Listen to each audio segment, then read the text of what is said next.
Assalamualaikum warahmatullahi wabarakatuh. Apa kabar sobat-sobat semuanya? Oke, mari kita lanjutkan saja ceritanya. Bab 1005 kami akan mengalahkanmu sampai mati mendengus. Gu Qingzong mendengus dingin. Jifei, sekarang aku mengundangmu untuk berpartisipasi dalam konferensi seni bela diri dalam 10 hari. Dia menjadi lebih bertekad dan lebih kuat dalam keinginannya untuk membunuh Jifei. Jifei menggelengkan kepalanya. Maaf, aku tidak tertarik dengan ini. Gu Qingzong, dia tidak menyangka Jifei tidak akan berpartisipasi begitu saja. Jifei sudah berdiri. Dua wanita cantik, sekarang kita punya uang, ayo kita keluar dan merayakan. Setelah berkata demikian, dia tersenyum provokatif pada Gu Qingzong, menarik Li Ruoxi dan Seng Lingyun menjauh, dan sepenuhnya kebal terhadap tatapan pembunuh Gu Qingzong. Jifei, kalau kamu tidak bertarung, kamu bukan laki-laki. Gu Qingzong meraung marah, suamiku seorang pria, aku bisa membuktikannya. Wajah cantik Li Ruoxi memerah, tetapi dia berbicara dengan sangat tegas. Gu Qingzong, haha. Seng Lingyun sengaja tertawa keras. Fiu, banyak petinggi di ruangan itu tertawa. Semua orang tahu apa maksud Li Ruoxi. Gu Qingzong kembali dengan tangan kosong lagi. Akhirnya matanya sedikit menyipit, dan sudah ada sedikit rasa dingin di matanya. Dia berbalik dan pergi sebelum Jifei dan yang lainnya. Keinginan untuk membunuh Jifei tidak bisa ditunda sedetik pun. Kembali ke mobil, Gu Qingzong segera menelepon Kawashima Jizi, kapan orang-orangmu akan tiba? Saat ini, Kawashima Jizi berada di Hotel Fengxiang, memegang segelas anggur merah, dengan sepasang kaki seputih salju diletakkan di atas meja kopi. Dia bersandar di sofa, wajahnya masih dingin, tetapi pipinya sedikit merah. Dia masih tidak mengerti mengapa Jifei membiarkannya pergi. Kemudian dia berpikir tentang bagaimana Jifei tidak tergoyahkan oleh godaannya kemarin dan menatap kakinya yang ramping dan panjang. Mungkinkah dia tidak merasakan apapun saat Jifei menyentuhnya? Dia tidak memikirkan hal ini, jadi dia menjawab panggilan Gu Qingzong dengan santai. Apakah kamu tidak akan membunuh Jifei dalam 10 hari? Tidak. Aku tidak sabar, asal kau membunuh Jifei sekarang, aku akan memberimu tambahan 10 miliar. Dia sekarang membenci Jifei sampai ke akar-akarnya dan hanya ingin membunuh Jifei sesegera mungkin, mendapatkan kembali uang yang diambilnya, dan kemudian menguasai grup Li. Wajah Kawashima Keiko penuh dengan ketidaksenangan, dia benar-benar mengira dia seorang pembunuh. Tekadnya untuk membunuh Gu Qingzong semakin kuat. Aku akan menghubunginya, kamu awasi Jifei. Dengan sekali klik, dia menutup telepon. Oh, Kawashima Jizi mencibir, lalu wajahnya dipenuhi dengan ekspresi dingin. Kamu ingin menggunakanku seperti alat, bukankah kamu, Gu Qingzong, memperkirakan kekuatanmu sendiri? Memandang rendah, lihatlah ke bawah. Dia tidak menghubungi orang-orangnya sendiri, melainkan menelepon Jifei secara langsung. Jifei baru saja masuk ke dalam mobil dan hendak menyalakannya ketika dia melihat Kawashima Jizi yang menelepon. Memikirkan betapa tertekannya wanita ini, senyum puas muncul di wajahnya dan dia langsung menjawab panggilan itu. Karena dia sedang menyalakan mobil, dia secara tidak sengaja menyalakan fungsi hands-free. Jifei, aku merindukanmu, suara menggoda Kawashima Jizi terdengar. Meskipun dingin, ia juga penuh pesona. Li Ruoxi di kursi penumpang dan Seng Lingyun di kursi belakang menatap Jifei secara bersamaan, dengan kebingungan dan bahkan ejekan di mata mereka. Jifei merasa tertekan dan bahkan merasa seperti akan mati. Bukankah ini sengaja membuat diri Anda tertekan dan gelisah? Dia menarik napas dalam-dalam dan mencibir, Kawashima Jizi, jangan merayuku. kakimu tidak sepanjang kaki istriku, dan wajah zombimu tidak secantik wajah istriku. Mengenai kepribadianmu, kamu tidak sebaik istriku, jadi kamu tidak berguna. Li Ruoxi yang awalnya sedikit marah, tiba-tiba terkejut dan bahkan sedikit bangga saat mendengar kata-kata Jifei. Seng Lingyun tanpa sadar melirik kakinya yang indah. Dibandingkan dengan Li Ruoxi, kakinya masih cukup bagus. Hahaha, Kawashima Jizi mencibir. Jifei, kurasa istrimu ada di sebelahmu. Apakah kamu menggunakan speakerphone? Jifei diam-diam terkejut. Wanita ini begitu pintar, sehingga dia bisa menebaknya sekaligus. Tepat di sebelah saya, juga dalam mode hands-free. Aku heran kenapa kau berkata seperti itu. Bagaimana, bukankah tubuhku tadi malam cukup elastis? Dibandingkan dengan bagian tubuhmu yang lain, bagian tubuhmu yang mana yang lebih elastis? Walaupun Kawashima Keiko tersipu ketika membicarakan hal itu, dia tetap mengatakannya. Dahi Jifei penuh dengan garis-garis hitam. Apakah kamu tidak menginginkan kebebasan lagi? Aku tidak keberatan jika kau menangkapku, bahkan memenjarakan dan memperbudakku. Kawashima terus merayu. Aku tidak tertarik, kau tidak sehebat Anzai Rika. Setelah Jifei selesai berbicara, dia hendak menutup telepon. Namun perkataannya benar-benar mengusik ketenangan pikiran. Jifei, aku meneleponmu untuk memberitahumu bahwa aku akan membunuhmu. Kawashima Keiko benar-benar marah dengan perkataan Jifei bahwa dia tidak sebaik Anzai Rika. Ini merupakan penghinaan besar baginya. Dia bisa menerima kalau dirinya tidak sebaik Li Ruoxi, tapi dia tidak bisa menerima kalau dirinya tidak sebaik Aso. Jifei langsung mengerti bahwa ini adalah pengaturan Gu Qingzong. Aku tahu, aku menunggumu untuk membunuhku. Wah. Jifei menutup telepon, dan niat membunuhnya terhadap Gu Qingzong menjadi lebih kuat lagi. Li Ruoxi yang awalnya masih sedikit marah, langsung menjadi cemas saat mendengar kalimat terakhir tentang pembunuhan Jifei. Suamiku, kamu baik-baik saja? Jifei menggelengkan kepalanya. Apa yang kita takutkan? Bukankah selalu ada orang yang ingin membunuh kita? Siapa yang peduli dengan mereka? Kita hanya perlu melakukan yang terbaik. Li Ruoxi mengangguk. Seng Lingyun menyerahkan cek kepada Jifei. Ini 20 miliar. Jifei tertegun. Apa yang kamu lakukan untukku? Bukankah ini uang yang kau pakai untuk menghidupi majikanmu? Jifei, tidak relevan untuk mengangkat topik seperti itu. Li Ruoxi mengedipkan mata ke arah Jifei. Ya, masih ada orang yang saling mencintai sampai mati, dan kamu juga butuh dompet untuk mendukung dan menghibur mereka. Ternyata Jifei, si pria pipa baja, berkata tidak apa-apa, dan kedua wanita itu merasa lega dan mulai saling menggoda. Hati Jifei penuh dengan alpaka. Kalian cemburu. Ceka, kami mau makan. Kedua wanita itu sepakat dan berbicara dengan marah kepada Jifei. Jifei mengangkat tangannya dan menerima cek. Aku akan mentraktirmu makan malam di Hotel Ningjiang. Setelah berkata demikian, dia tiba-tiba menginjak pedal gas dan mobilnya pun melesat keluar. Di sisi lain, Kawashima Jiko telah menerima telepon dari bawahannya, mengatakan bahwa mereka telah tiba, dan juga menerima laporan bahwa Jifei telah pergi ke Hotel Ningjiang.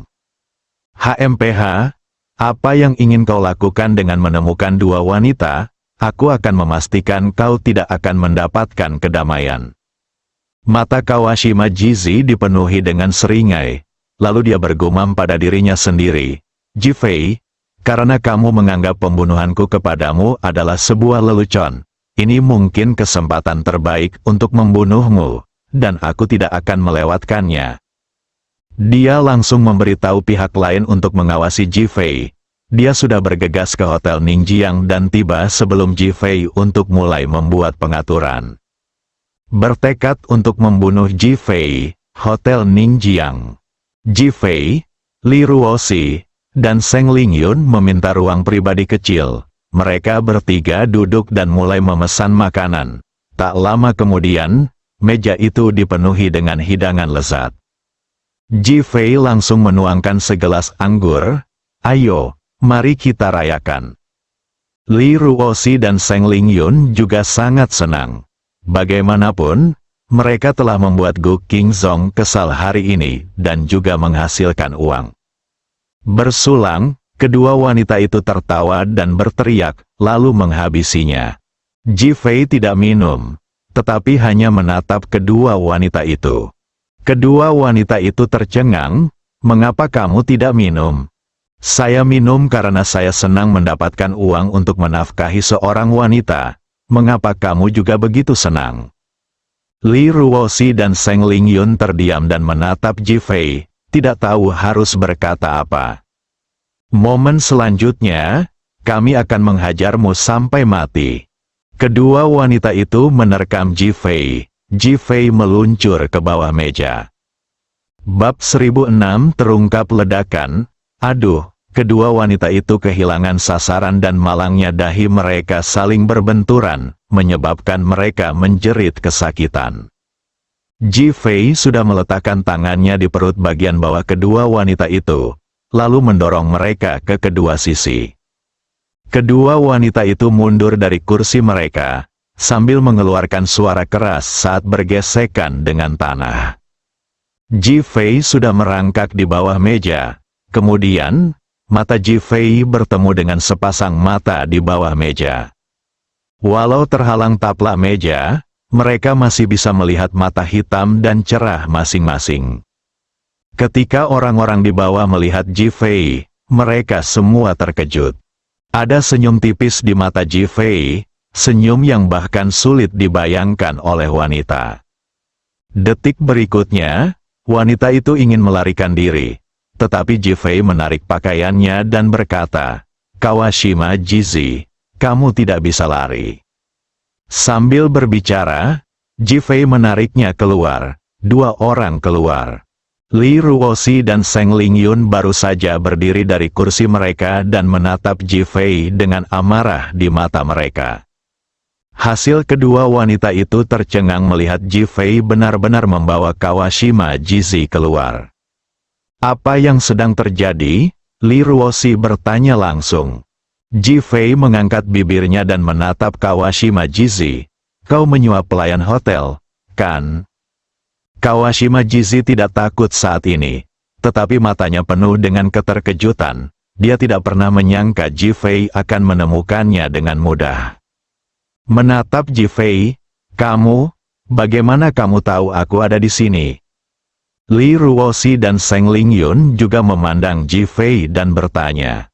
"Semuanya, duduklah, mari kita bicara sambil makan."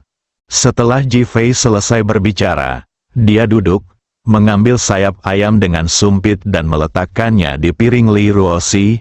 "Makanlah sayapnya, agar kamu bisa terbang lebih tinggi dan melihat lebih jelas." Li Ruoxi tidak mengerti apa maksud Ji Fei, dan bahkan sedikit tidak puas dengan godaannya, jadi dia tidak makan. Ji Fei tahu mereka penasaran, jadi dia berkata dengan tenang, "Ini masalah yang sangat sederhana." Sederhana? Kawashima Jizi memikirkan tentang penempatannya sendiri dan bertanya dengan bingung. Ji Fei mengangguk, "Sangat sederhana, mengapa?" Ketiga wanita itu bertanya bersamaan. Ji Fei menatap wajah Kawashima Jizi. "Kau menyuap pelayan di sini, kan?" Kawashima Jizi tertegun sejenak lalu mengangguk otomatis. "Bagaimana kamu tahu hal itu?" Li Ruoxi bertanya. "Kami sudah sering datang ke Hotel Ningjiang untuk makan. Biasanya, kami akan diberi kamar pribadi yang besar. Namun, hari ini, kami diberitahu bahwa tidak ada kamar seperti itu. Tidakkah Anda merasa aneh?"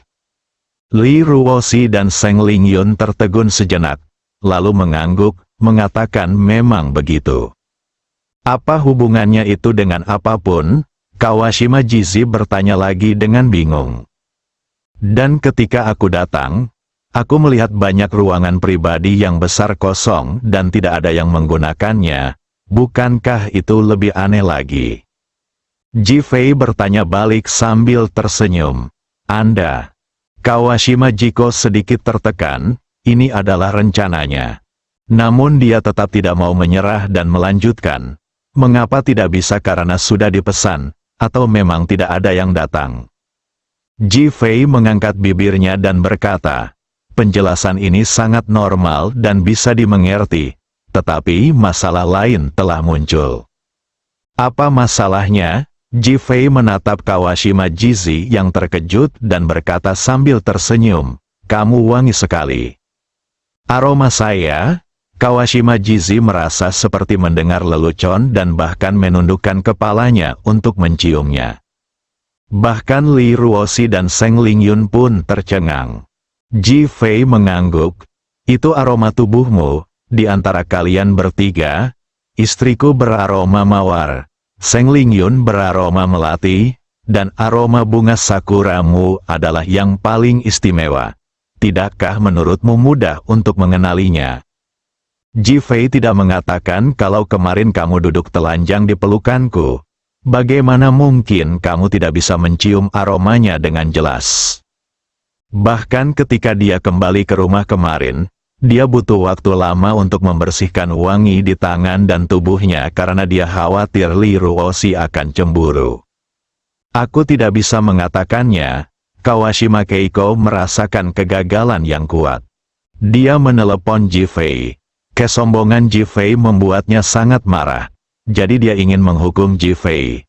Jadi dia meminta seseorang untuk mencari tahu keberadaan Jifei dan bergegas ke sini.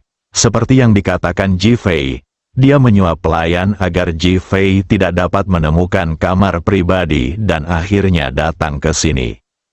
Tujuannya sangat jelas, akan lebih mudah untuk membunuh Jifei di ruang pribadi yang kecil. Bagaimanapun, Jifei harus melindungi keselamatan dua wanita.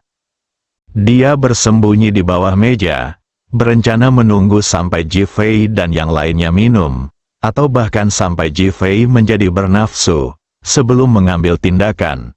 Tanpa diduga, Jifei menangkapnya bahkan tanpa minum segelas anggur pun. Sungguh sangat menyedihkan. Adapun Li Ruoshi dan Seng Lingyun, adegan yang memenuhi pikiran mereka adalah adegan ketika Jifei bertanya kepada pelayan di pintu tadi. Dia bertanya satu kali dan masih belum ada jawaban. Lalu bertanya lagi dan masih belum ada jawaban.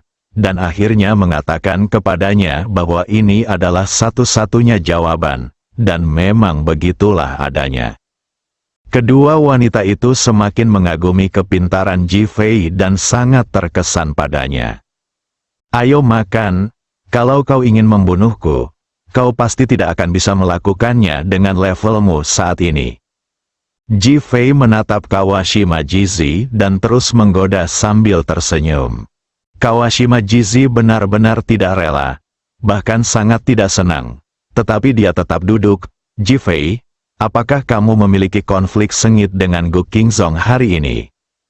Jifei mengangguk, ya, aku menipunya hingga kehilangan 120 miliar.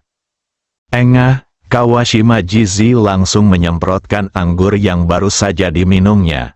Tanpa repot-repot menyeka sudut mulutnya, menatap Jifei, kau benar-benar menipunya begitu banyak, pantas saja dia memberiku 10 miliar dan memintaku untuk membunuhmu dengan cepat. Jifei mencibir, sepertinya dia benar-benar gila. Omong kosong, kalau aku jadi kamu, aku juga pasti sudah gila. Kalau aku tidak membunuhmu, apa aku harus dibunuh kapan saja? Suamiku, sebaiknya kamu menjauh dari wanita ini. Menurutku dia sangat berbahaya. Li Ruoshi, kamu tidak takut aku akan mencuri suamimu, kan? Kawashima Jizi bertanya dengan sedikit kesombongan di wajah dinginnya. Kamu ingin merampokku, tapi aku tidak khawatir. Mengapa? Penampilanmu sama sekali tidak akan membuat suamiku jatuh cinta padamu. Dia tidak akan menyukaimu. Hanya saja, Sikapmu yang begitu jahat membuatku khawatir pada suamiku. Anda, Kawashima Jizi sedikit kesal. Aku berkata jujur, suamiku tidak akan tertarik pada wanita sepertimu. Kawashima Jizi merasa sangat marah. Seakan-akan dia sedang diejek dan ditampar. Dia menatap Li Ruoshi dengan kemarahan yang mendalam di matanya. Ruoshi benar, Ji Fei bahkan tidak menyukai wanita sepertiku, apalagi kamu. Seng Lingyun berkata sambil tersenyum. Wajah Kawashima Jizi berubah hitam seperti dasar panci. Memikirkan bagaimana dia hampir telanjang dan menggoda kemarin, Ji Fei tidak menganggapnya serius. Bukankah itu seperti yang mereka katakan? Tatapan matanya saat menatap Ji Fei dipenuhi dengan kemarahan yang dalam, seolah-olah dia ingin mencabik-cabik Ji Fei. Ji Fei menggigit makanannya dan melirik ketiga wanita itu. Apakah kalian saling cemburu? Makan kepala besarmu, ketiga wanita itu berteriak pada saat yang sama. Hanya wajah ketiga wanita itu memerah, bersambung.